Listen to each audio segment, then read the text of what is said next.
হারিয়ে যাওয়া পাতার সন্ধানে। একটা ছোট্ট গ্রাম। গ্রামে থাকে এক ছেলে, নাম তার রহিম। সে খুব দুর্বল, বারবার ঠান্ডা কাশি হয়। গ্রামের ডাক্তারের কাছ থেকে ওষুধ নিয়েও খুব একটা ভালো হয় না। একদিন দুপুরবেলা সে বনের ধার দিয়ে হাঁটছিল। হঠাৎ সে শুনতে পেল এক গাছ ফিসফিস করে বলছে, তুমি চাও সুস্থ হতে? তাহলে আমার ফল খাও, আমি চালতা গাছ। রহিম ভয় পেলেও সে আবার কাছে গেল।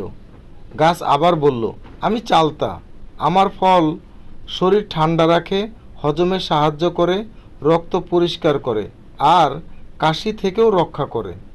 রহিম কয়েকটা চালতা ফল নিয়ে বাড়ি ফিরে যায়।